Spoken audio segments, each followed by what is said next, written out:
This workshop is entitled Communicating Powerful Vision and Impact to Stakeholders.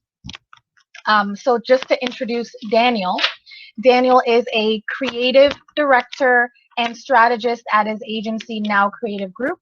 He leads a team providing creative and marketing services to clients ranging from startups to larger companies such as TELUS or CIBC. Now has actually received a Social Good Design Award and most recently a Business Excellence Award.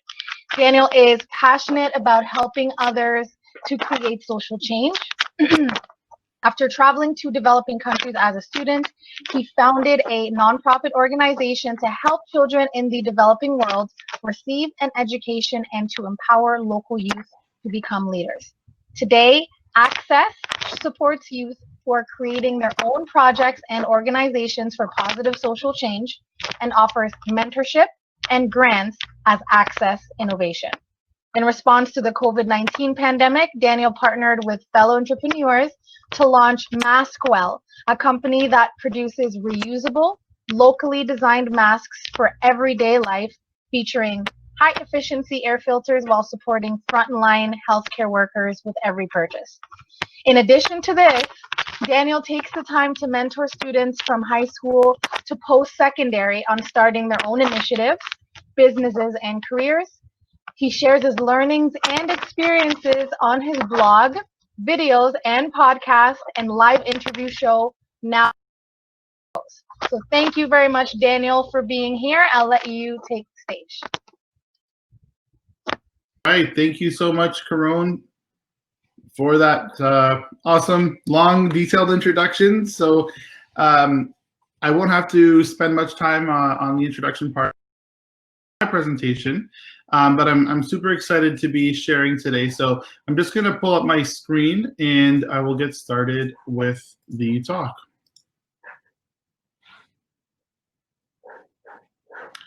Perfect. So today I'm going to be talking about communicating a powerful vision and impact to stakeholders. As you know, I am the founder of Now Creative Group, as was mentioned. I also launched this nonprofit organization called Access back when I was a student in high school, which is actually where I met Caron many years ago. Most recently, I joined the team at Edge doing marketing and communications for Sheridan Edge, their awesome program, which I will tell you about in a second. So the agency, Now Creative Group, we focus on branding with content marketing, design, social. Essentially, our goal is to help share stories, create change, and enable growth. We work with a lot of nonprofits, social enterprises, as well as some pretty large companies as well. And this is an agency that I started around 7 years ago. Tell you a little bit about Edge. If you haven't heard of it, obviously, Edge is one of the partners and sponsors today. Edge supports change makers as they explore entrepreneurial approaches to creating a more equitable and sustainable world. Edge works with a ton of partners and works on giving mentorship, learning programs, and helps with getting new funding as well. And Edge is a great gateway to all the other things that Sheridan does when it comes to innovation, entrepreneurship, and change. So that is that, and I'm going to start by diving into today's topic. But first, what is a brand? So your brand is your promise, whether it's your personal brand, your company brand. It is the promise that you make to people. And so you do have a personal brand, whether you think of it that way or not. But of course, so does your organization and your cause and your company. There's a lot more to brands than you can see. So I went to school for graphic design originally at OCAD. And of course, we talked about the design elements and branding from a logo design perspective, things like colors and fonts and all of that, which is definitely very important when it comes to your brand execution. However, combined with your key messaging, there's still a lot more to your brand, which includes everything from who's on your team to the place you work to what your core values are. So in today's session, we're actually going to dive pretty deep into the bottom here, underground, under the water, this iceberg here, into vision and core values we're going to talk a lot about. So when it comes to working or marketing a social enterprise, there are some complexities and some gaps that do exist, and I will dive into that right now.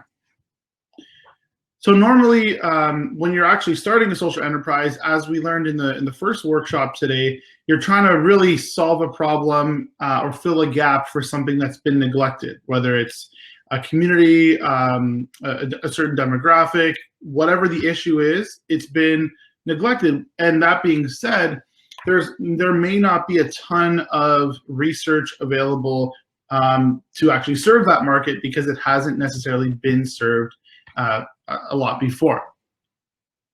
So with an everyday typical business, you mostly have to focus on defining just your customer. But in a social enterprise, you have to define your customer as well as the issues that you're going to be solving, or the issues that exist, as well as defining what your the community is that you're going to be impacting. So there's a little bit more that goes into it. Some of the challenges that of course exist when you're marketing a social enterprise include the need for trust and building that trust and building that authority with the buyers, with partners, with your audience.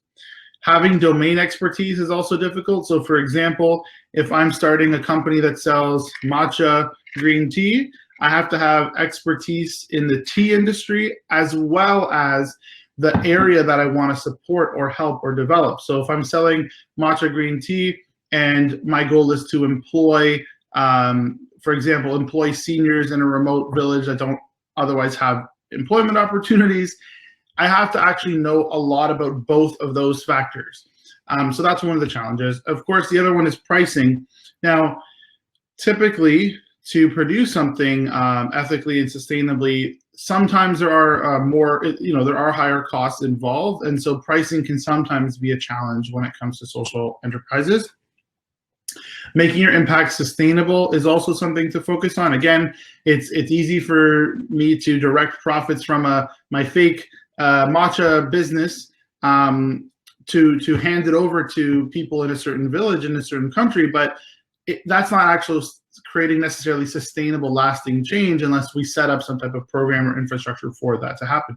So that's another challenge. And then, of course, the difference between what the market wants and the impact that needs to happen don't always align. So those are just a few challenges. But the good news is there are a ton of opportunities. And when it comes to marketing social enterprises, I strongly advocate for focusing on incorporating your impact into every step of your marketing and communications. And it sounds obvious, of course, but a lot of times this is actually forgotten or it's not emphasized as much as it should be. So there are a few benefits I want to touch on here when it comes to the advantages that you have as a social enterprise when it comes to marketing. So one of them is mission-based branding. Of course, if your company has a story with a cause at its core, the customers can actually feel confident and feel positive and feel good for buying from you. Number two are partnership opportunities, which I will dive into more later as well. Because of your mission-based motivations, you can partner with nonprofits and other companies and use their audiences and reputations and help you really grow your presence in the market. So a common example of this are in-kind resources and supports that either you can provide product in kind or other companies and organizations can provide exposure and other things in kind for you. The last two benefits are press coverage, which of course any business and organization has access to, but you'll see today that a lot of publications exist specifically to promote social innovation and positive impact. There's a couple that have come out recently. One is called Good Newspaper, one is called Future of Good. Great publications, but also mainstream media loves good news stories.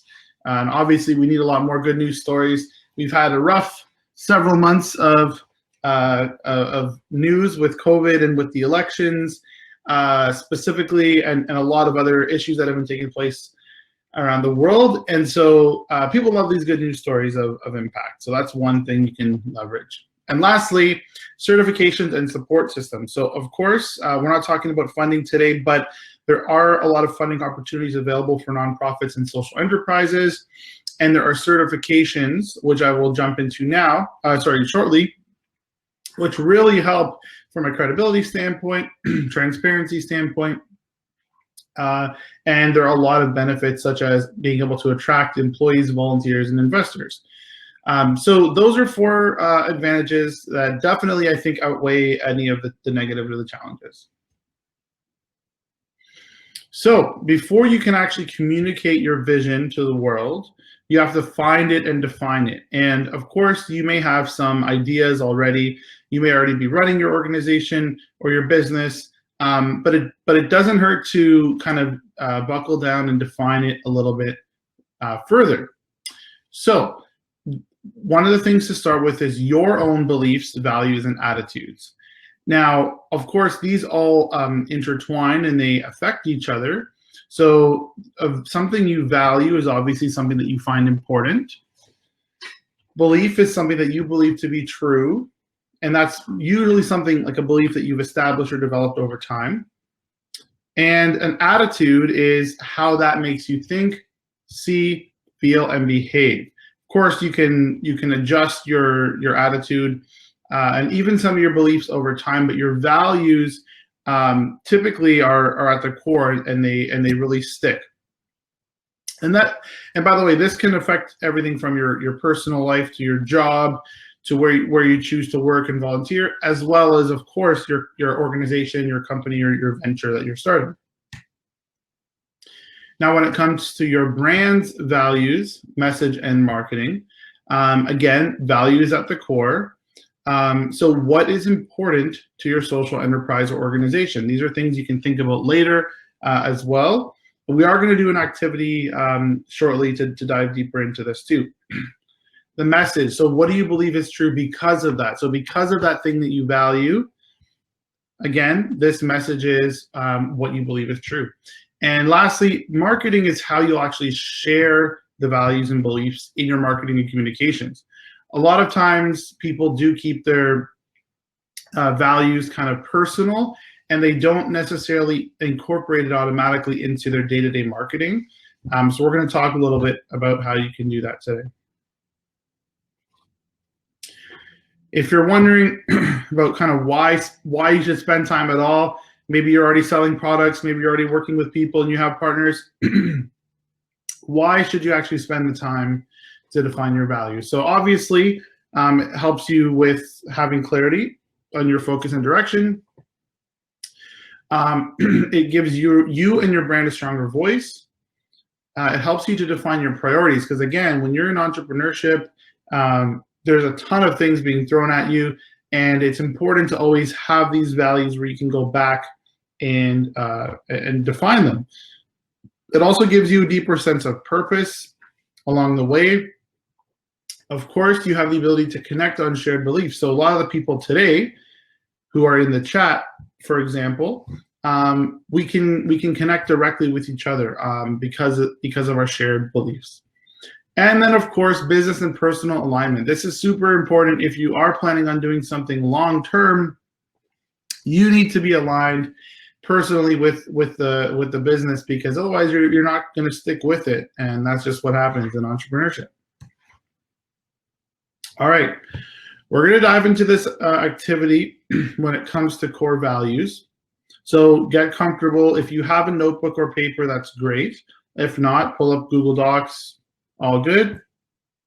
We're going to start off with, I'm going to take you through this step by step, but we're going to start off with selecting some values from a list that jump out to you as very important.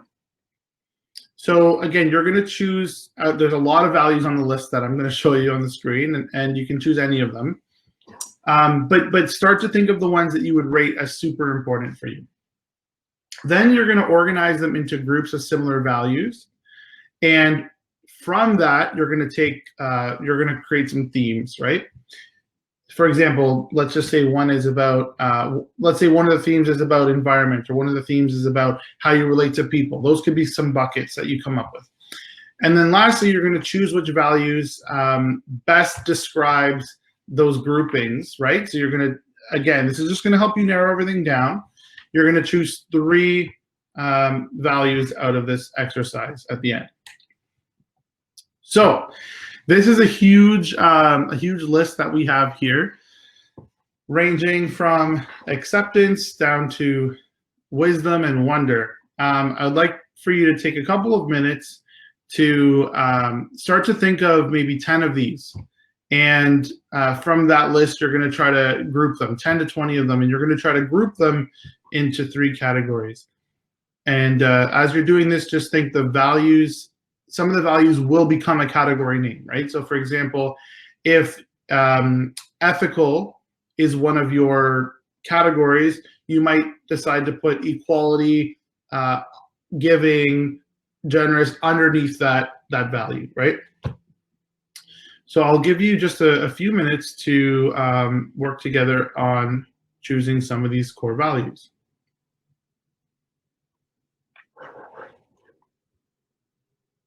And I'm just going to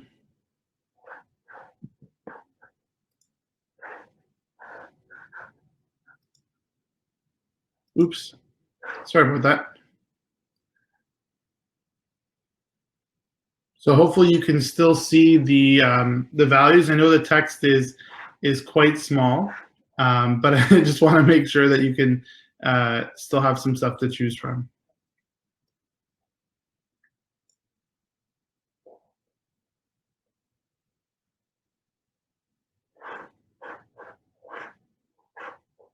All right, so hopefully you have decided on a few values. And again, you're going to see that this ties into your personal core values, but it's closely related if they're your business values. They should definitely align, of course.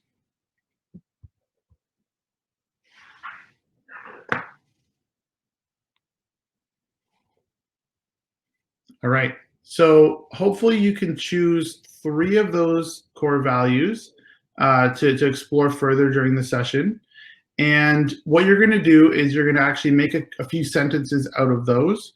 And then lastly, you're going to share how you'll do that. And so I'd like if it's possible, for a couple of you to share at the end what you will do to actually bring those values to life. So again, if we go back to the list, and I end up having service as one of my main 3 values, I'm gonna actually ask you to describe what would service look like in the day-to-day of your business, right? Whether it's interacting with people in person, whether it's how you communicate through emails, down to that level, what those individual core values will look like. So again, choose 3 core values. Hopefully you've been able to kind of narrow those down. I'm going to go back to this instruction here, but again, you don't have to worry too much about the process for this. It's really just about narrowing down those different categories.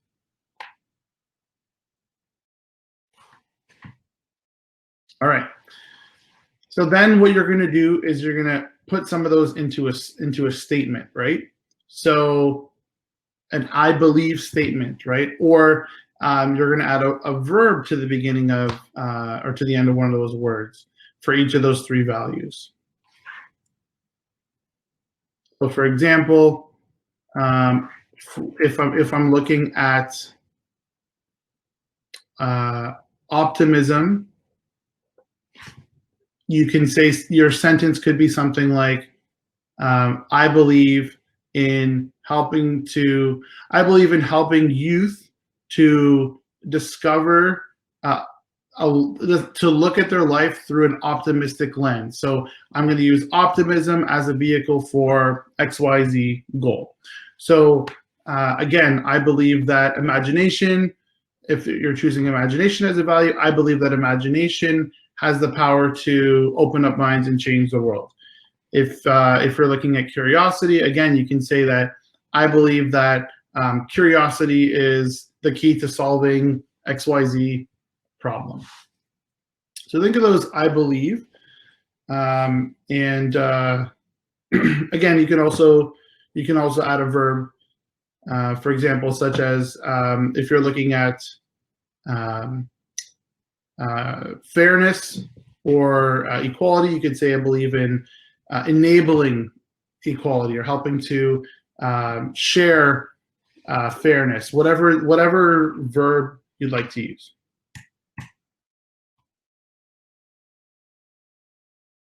So once you've done that for a few of the core value words, we are going to dive into sharing what you will do to bring it to life in your social enterprise. You don't necessarily have to write that one down if you don't want to.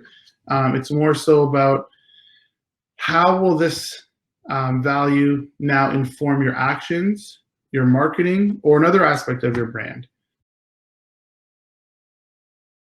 You can take your core value, right, just from a simple word into these full statements that actually from the examples can become pretty inspiring as well. And so you can take your time on deciding how you'll transform them and apply them. But even if, again, you're already running an established organization, this is still valuable to see how you can apply those there. Sometimes as organizations and companies continue to run, things get thrown at them, their conditions change, and sometimes you actually stray from some of your core values. So like I said, it's always helpful to go back into that. All right, so we've already done this activity. The next thing I wanted to jump into is called the Brand Soul Canvas. So if you would like, feel free to, you don't have to do this in a circle. You can just write down the keywords that are in it. So purpose, vision, message, niche, value, and promise. So this is something that you can do after. We don't have to actually do this today, but if anyone would like to share a couple of theirs, that'd be great as well. You don't have to have them all ready. So we, of course, in this case, just wanted to clarify the word value is there, but it's not actually value as in the values that we just talked about, core values. It's actually the value of what you offer, like what you provide, right? So the purpose, why do you exist? Not you as a person, but why does your organization, social enterprise, or company exist? The next one is vision. Where are you going? So again, a vision is your very long-term situation, and technically, if you met your vision, you actually wouldn't exist anymore. Meaning, if your vision is to end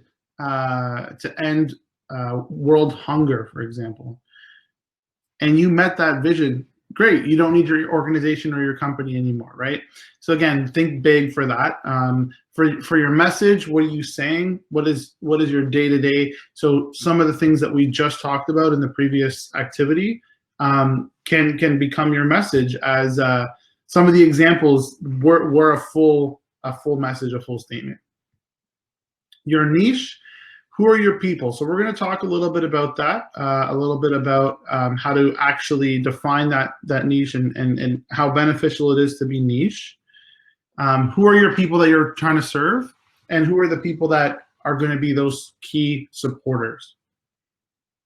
And for your value, again, what is your offer? Is it a product? Is it a service? Is it a network? Is part of the value that you provide connections? Is it funding? Do you give out funding? What is your value? And then for promise, what's the plan? So again, what do you offer people? What's the outcome of what you offer people? So you promise to deliver in a certain way, or you promise a certain standard, or you promise a certain goal can be achieved. And then lastly, for identity, what makes you different? So for me, it's a big part of the branding exercise here is defining what actually makes you different, because so many organizations could have very similar visions, which is great. There are thousands of organizations that want to solve, let's say, solve child poverty, or end world hunger, or increase literacy, or like many visions can be the same, but it's the identity that's really going to help separate you. So that's just something to look at. And I'm mentioning nonprofit type examples, but of course, those could be the outcomes of your social enterprise regardless, right? It doesn't matter what product you're selling, it's what outcome you actually want from your business in the world. So I'm gonna give an example here about living brand values, because we just talked, the previous exercise was about those brand values. Now, Ben & Jerry's, I'm sure you've all heard of it. They have very complex, like they've spent a lot of time as a company focusing on their brand values and their mission. Now, they use this to make decisions on everything, right? On new products, on who to hire, on where their supply chain is. And they have three-part mission. So they have economic mission, which includes making money and generating revenue for themselves and their shareholders. They have a product mission, which is how their physical products will evolve, what they'll do, what the benefits are, what they want you to experience and enjoy. And then third is the social mission. So I'm going to show you a quick video on the social mission. If we can't hear the audio, then I will just send you the link to the video and you can take a couple minutes to watch it. All right, so video, of course, that doesn't talk about their entire business model, but they talk about, you can see how deeply focused they are when it comes to the giving component, their social mission. So I'm going to dive back into the presentation and we'll talk a little bit more about Ben & Jerry's for a second, and then we're going to dive into, oh, sorry, 1 second here. Then we're going to dive into another quick activity. All right, so again, when it comes to living your brand values, we have two quotes here. So this one guy you may have recognized from the video. He says, "Our learning journey is continuous and it must lead to activism. The struggle now is to make the roots deeper and firmer so we can become more effective." So even a company that is this intensely focused on social impact and being a social enterprise is still continuously looking to evolve. And that's something that's really important to consider with your enterprise or your venture, is that you're going to continue to evolve. Needs will change. The world's needs will change. Your expertise will evolve as well. And so your brand values may also evolve. The other comment here from their CEO is that when the whole company is values aligned, corporate activism really works. The people who believe what we believe are extremely loyal to our business and they buy a lot of ice cream. And as that was kind of referenced as well in the video here, this part here is interesting because it talks about employment and kind of developing strong, loyal, connected employees, which is actually one of the benefits of having a mission-driven company and having a social enterprise. So hopefully, again, down the road, if you are looking at hiring or even with partners, being very clear about your values and making everyone aware of them is hugely beneficial. So the next thing to do, again, you can do this as an activity, or we can do it later as well. It's a brand soul assessment. So, normally the words brand and soul don't go together often. But Heather, one of the strategists that we work with at my agency now, Creative Group, she developed this brand soul assessment, which is amazing because you can really start to analyze and decide what things are aligned and what things are not. So for purpose, for example, how do you know if it's aligned and balanced? Well, you have a strong sense of why your business exists.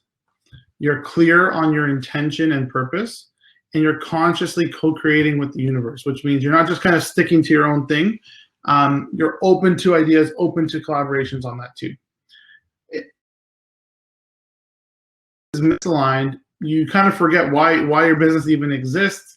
You start focusing too much on little details, and you become disconnected from your higher purpose as a person, as an individual.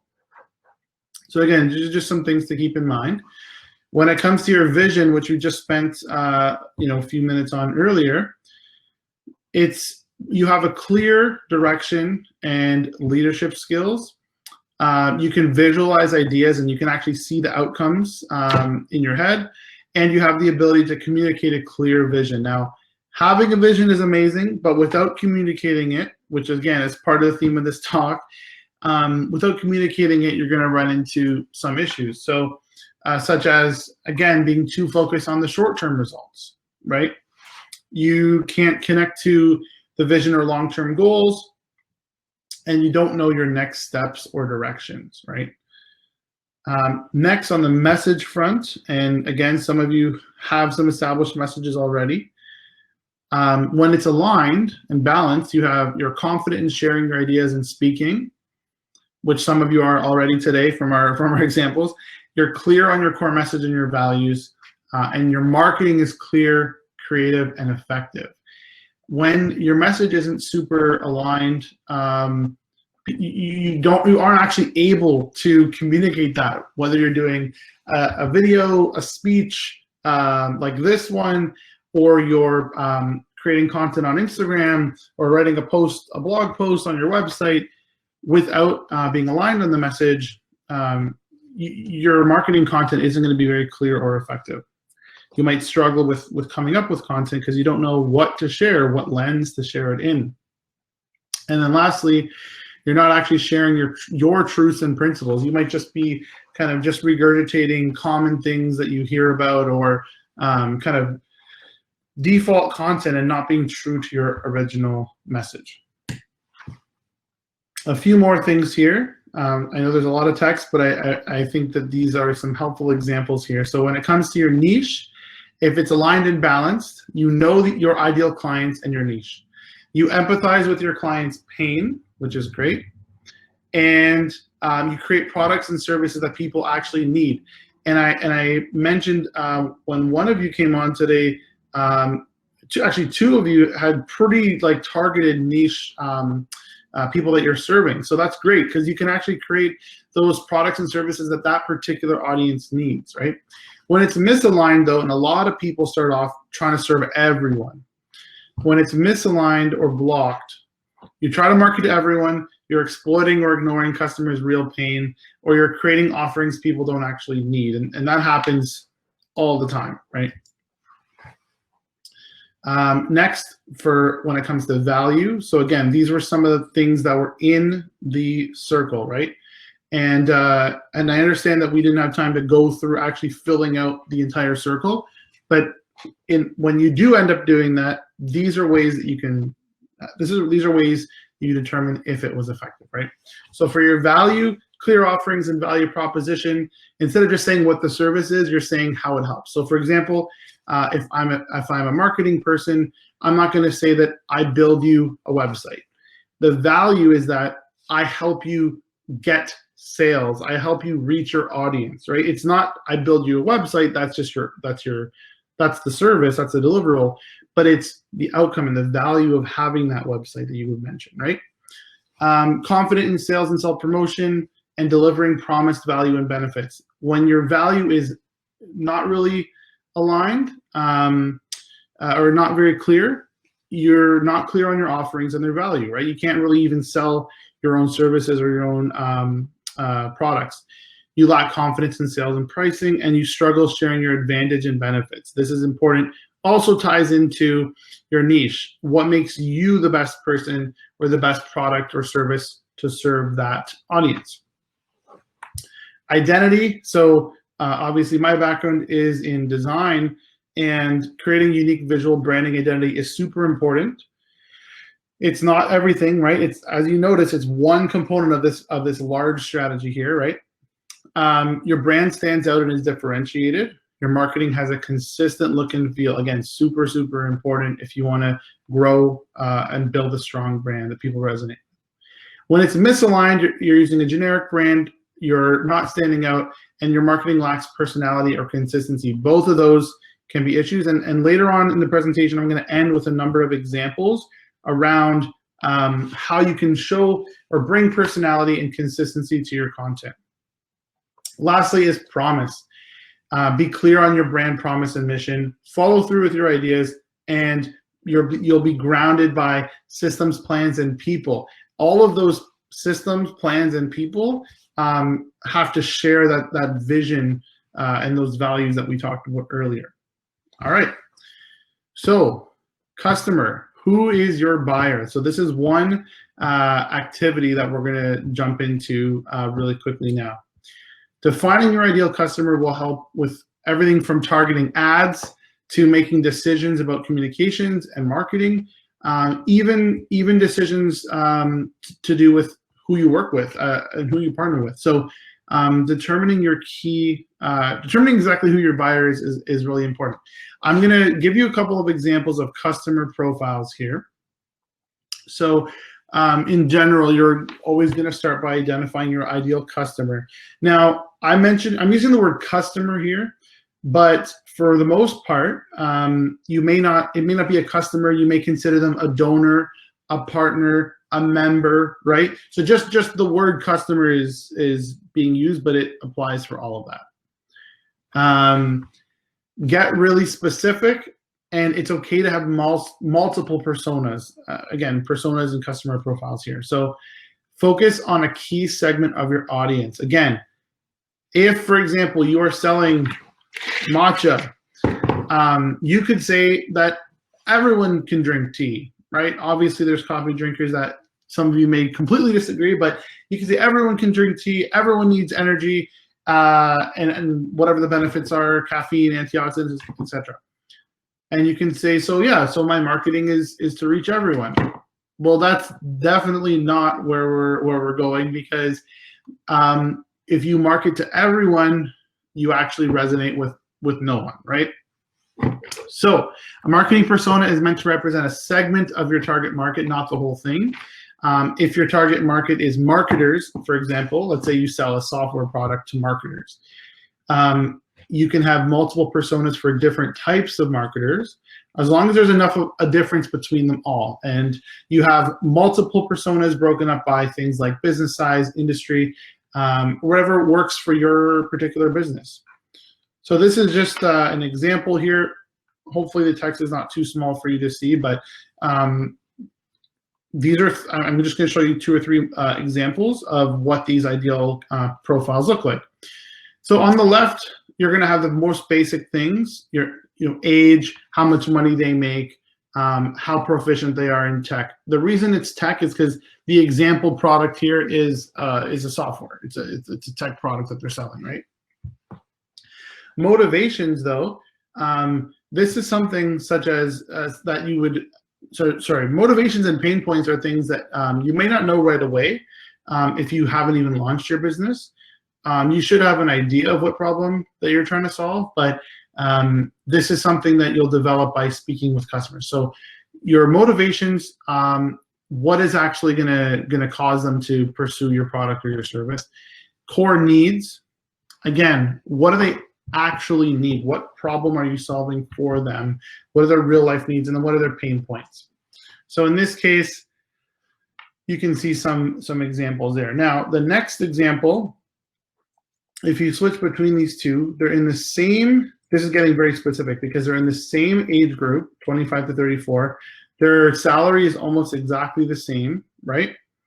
This one is medium to high tech proficiency. This one is high tech proficiency. But again, their core needs and their motivations may be completely different, right? Their pain points may be completely different.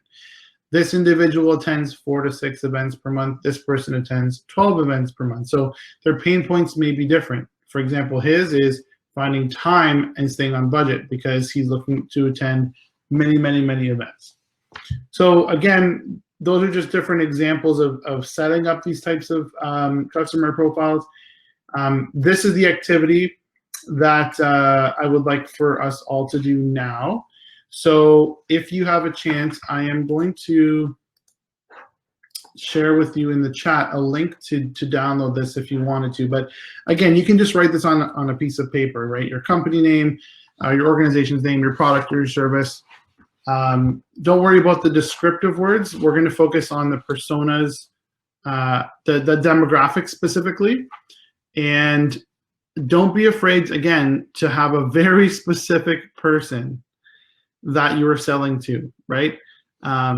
That person is who your marketing is going to be geared towards. So you can get started on this activity right now. Think of a name for your persona. If you don't have one, use my name, Daniel. No problem. You can make up all the demographics and characteristics about me. But if we can, I would love for someone to share an example once we go through this after a few minutes.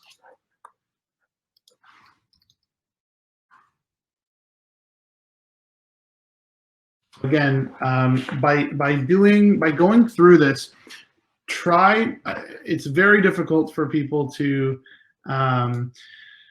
narrow down their entire product or service to one person or one demographic because they feel like, well, anyone can, again, back to my example, anyone can drink matcha. Yes, anyone can drink matcha.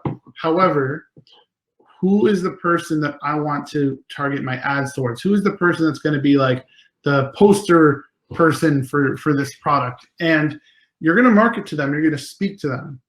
But other people are also going to, some other people around the fringe of that demographic will still resonate, right? They'll still relate to it. But you're able to be very accurate to that person's messaging.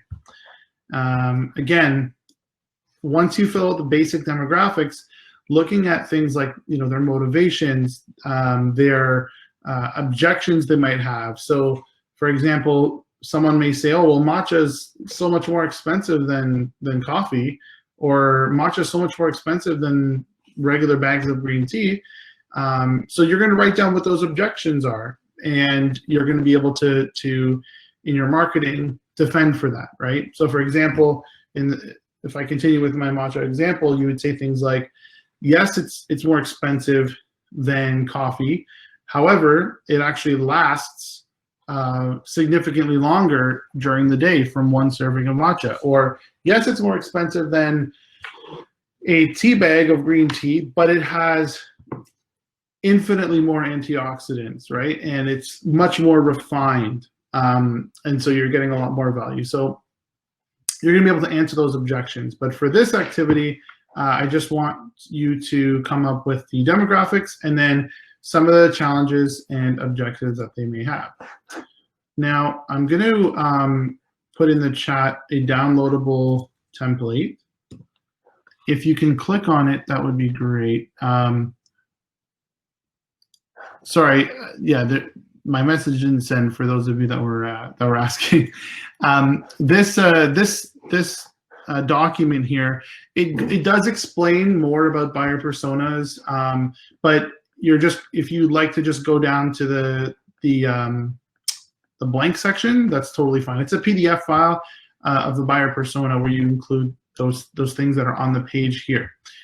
Additionally, on top of that, it does show you another example. So for example, like there's a B2B example and a B2C example, which I find is helpful. B2C is if you're selling directly to a customer, to a consumer. If you're selling to, for example, the product is bow ties, right? Bow ties for boys. But the boys are not buying the bow ties. The demographics are a 39-year-old mother from a major city, right? That's who their persona is of that buyer. And they go into the example. Mindy is the mother of a 5-year-old son.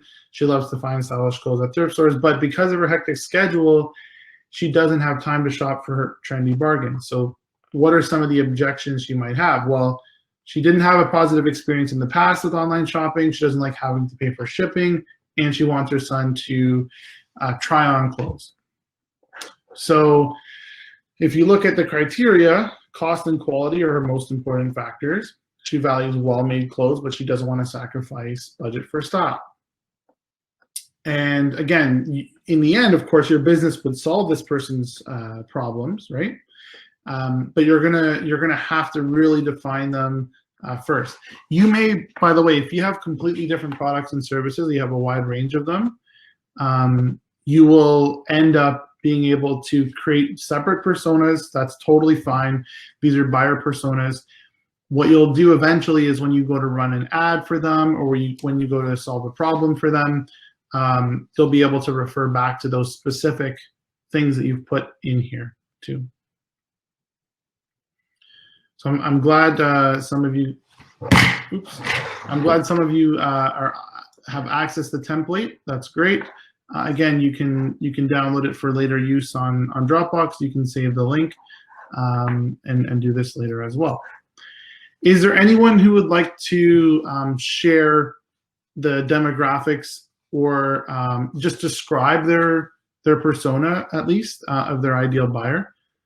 It's good practice, and maybe someone in here could be considered one of your target customers.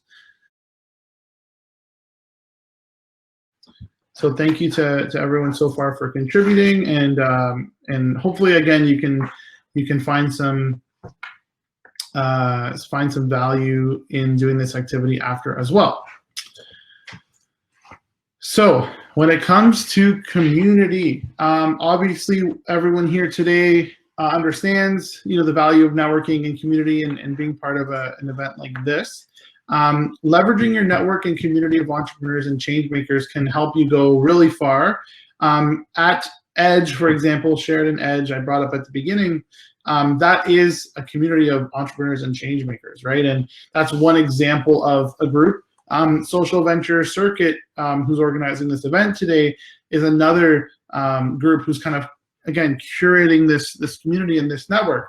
So whether it's an official thing where there's a membership or not, you need to be able to work with these communities locally and globally. And I will go into some specific examples. This diagram here is just a map. It's not necessarily updated or accurate or anything like that. That Social Innovation Generation put together. It was kind of a collective that existed a few years back. But they're showing where social innovation supports and ecosystems and organizations exist across the country. And obviously, in Ontario, there's quite a bit. Alberta does seem to also be packed with some. But if you take a look at these are all organizations that kind of form a network, right? And the network can be helpful to you or not. When it comes to community, again, there's a few different things. Like I brought this up at the beginning of the presentation when it came to certifications. So this is where I wanted to discuss the value of these. So when you are running a social enterprise, of course, you know that you have those shared values, and so does your buyer at times. So becoming a certified B Corporation or a B Corp, B stands for Benefit Corporation. There is actually a strict process to go through to make that happen. iSocial is another example of a directory and a network, and Fair Trade Certified is a very common one as well. So the benefits of these, of course, by having any of these, being associated with any of these, or having them mentioned, adds credibility to your brand. It also builds buyer confidence and trust. It can increase value and commitment.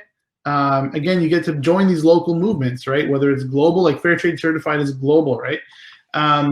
You can assess and measure your impact, which again, B Corp does require you to actually measure your impact. And you can visually communicate your intentions by having these logos on your website, for example, or on your packaging even.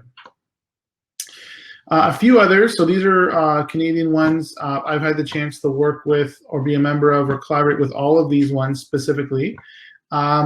Social Enterprise Ontario is a great directory. Center for Innovation is obviously a community. It's physical co-working spaces in Toronto mostly, but they do have several. They do have a big. They do have a big online presence now that you can join, and you can be part of a ton of nonprofits and social enterprises. Upside Foundation. So this is an interesting example. So again, if your company could be any type of company, right? Your company can be a social enterprise, or it might just be a tech startup, or it might just be a clothing business that sells clothing, but it has a goal of some kind of social responsibility or social impact. So Upside Foundation is an example that enables founders of early stage high growth companies to pledge equity. So basically, you can say that you're going to donate 1% of your stock or 1% of your personal profits from your business in the future. And you're going to build that in. You're going to sign an agreement. You're going to take the pledge. And now you're part of this amazing community of other startups who have done that. Business. So again, this is using business as a force for good is what one of the taglines that B Corp uses. These are some amazing examples of companies and brands and products that are certified B corporations, right? You have major ones like Patagonia, Etsy. Obviously, you heard me talk a lot about Ben & Jerry's already today. You can include the B Corp logo there on your packaging, on your website and whatnot, but it really helps from a buyer confidence. Again, this works for B2B as well as B2C. There are some companies that are B corporations that are like consultancies and agencies and things like that, and they have committed to those stringent guidelines of what they're going to do to be a responsible company, an ethical company. I'm actually running out of time, but I have a few things more. So part of this whole thing is here partnering. If you're a company, let's just say you are only a business that doesn't actually have a social good component built in, but part of what makes you a social enterprise is that you're partnering with a charity to give a certain percentage. Consider some of these points here. Maybe take a screenshot. But again, these are just some questions to ask before you associate a nonprofit or a charity with your brand, because charities are great, but things can go wrong. So for example, I'm sure all of you have heard about the We Charity controversy that took place over the last several months. We Charity had partnerships in the States with Hershey's. Hershey's had even said at some points that they cannot guarantee that all their products are child labor free, for example. And you know, We Charity's whole mission when they started was literally to help solve child poverty and child labor, slavery and stuff like this overseas. So again, these types of partnerships could backfire. Same thing with again, people that are looking to associate a branded product. If all of your products are affiliated with that nonprofit and it wasn't a good fit, or there was an issue later on, that could be a problem. All right, a couple more things. Stakeholders, so aligning your team, business partners, and collaborators with your brand's purpose and impact is important. So it's not just the external stuff, the marketing side. Your overarching brand messaging can be extended and customized to all stakeholders, but the core message should remain consistent. That's why we came up with those values. To answer a question from the chat, the value statements do not always have to start with we believe or I believe. Those are more internal, by the way. Those are just things that you would use internally to help then turn into messaging for the public. Those statements we came up with at the beginning. Your team may, because I'm talking especially about team here, you may have a bunch of statements, we believe, I believe, for your team to use and read, but those aren't necessarily like things you would share publicly automatically, right? Stakeholders include employees, communities, consumers, impact investors, beneficiaries, anyone like this. They need to have clear messaging. An example here, why that's important, 75% of millennials would take a pay cut to work for a socially responsible company. So you need to find those people who are aligned to you from that perspective, even if they're just an intern, a co-op student, a partner, whatever it is. That is huge to know how much they value. And millennials are going to make up the biggest part of the workforce in only 5 years, 4 years now, almost 2021 here. And they want socially responsible employers. One example of a B Corp that actually put this and they knew the benefits to having employees is they did the B Corp assessment, they became certified, and that was able to show their employees that they're doing the things they say they do. Because of course, as a company, as a brand, you can say you're ethical, responsible, and you care, but what do your practices look like? What does your supply chain look like? This company here, Oregon Cherry Growers, is actually the company that's the exclusive supplier of the cherries for the Cherry Garcia ice cream, which is Ben & Jerry's flavor, if you didn't know. So we may have to skip this section because we are out of time. Caron or Zara, if you want to give me a thumbs up or down if I can whiz through this or not. If not, I am good to wrap up here. Just sure, you can wrap up. Go ahead. So do you want me to quickly go through this last section, or do you want me to wrap up for now? Go ahead and finish. Okay, perfect. So again, just some things from a content perspective, practical when it comes to social media content, what you can do now. So being authentic is so important right now. Don't just jump on the bandwagon for causes and issues that come up. You don't have to have all the answers about those issues as well. But you can be more personal and show your values, right? Empathy and transparency are more important than ever. And this is talking about things that have happened in the last few months with, the whole civil rights movement, things that have been happening with inequality around the world, especially stuff that's been happening in the States. COVID that has created massive divides between people who are wealthy and who are not. And so be authentic as a brand, serve and connect with your community in a meaningful way. Your community is not just your customers, right? It's also people who follow you online that are not necessarily a customer. It's your local community, it's charities, it's partners and peers. So see how you can collaborate and work with them. Create valuable and timely content, super important right now. Share positive content and be considerate, because a lot of people are still going through issues. A lot of people have lost their jobs, or are struggling in one way or another. So again, be positive, but don't just be, be sensitive to who your audience is and what they are. Tracking trends and measuring results, of course. Look online to own those methods of connecting with customers, especially adapting to the pandemic. How can you figure out what your customers want and need? Where are they spending their time, and how will that be changing? One example I wanted to quickly show is Maskwell. So this is a mask company that I had the opportunity to work on as part of the pandemic. I got to partner and do some marketing. Now, we had nothing to work with, of course, because it was just beginning, and we moved quickly. So we were able to post on social without even having a single product photo, right? And in this section in the middle here, that grid, there's no products. We were still able to launch. We were still able to have a consistent branded message. And from day one, we aligned with a charity partnership. So we partnered with the Upside Foundation, launched something called the Homefront, which was kind of a collective to help people on the front lines.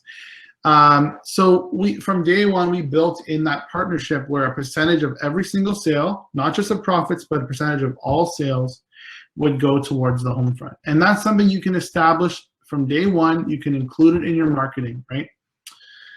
Again, these are just things with current times because of COVID and what's been happening. But this statement here from a startup founder is that our rallying cry right now is this: retention is the new acquisition and helping is the new selling. So again, you're selling by offering to help people, by providing value, by providing resources, right? I'll skip a few more of these examples. I did want to show you again from a large scale corporate perspective what this looks like. tell us, addressing and responding to the changing customer needs and showing impact. So instead of marketing their products, they decided to do this amazing campaign to support small business owners where they involved individuals, right? People could make the donations for them. They allowed everyone to purchase a gift card. Well, they would purchase a gift card for your favorite small business. And it's an amazing campaign. Stand with Owners as a hashtag and as a brand is a way that they're showing their values, that they actually stand up for entrepreneurs and they want to support small business. So again, that's another one. Tim Hortons showing their values by featuring essential workers on their cups, giving up their logo space and putting a thank you message, putting the names of hundreds of essential workers on their cups. Last thing before I wrap up, I know I'm a couple minutes over, is some tools. So if you're struggling to find content that is aligned with your values, or you want to know if it's a good fit and what to share, BuzzSumo is a great tool where you can find these insights and look at what content is performing the best so that you can curate that and share that with your audience. And again, put in keywords that you know your target audience and your customer personas are looking for. Next, very practical tip, scheduling your content. I know that you have a lot to worry about when you're running your business and or your nonprofit. So you don't have time to be on social media all day, every day. So if you can dedicate some time each week or each month to really plan out all your content, you can schedule it with a tool like Buffer. You still need to engage, of course, and as urgent issues come up and news changes, you can definitely post those days, but scheduling your content is very helpful. Lastly, if you're struggling to find a good name or a domain name that aligns with your brand and your name, there's a number of domain name generators and tools.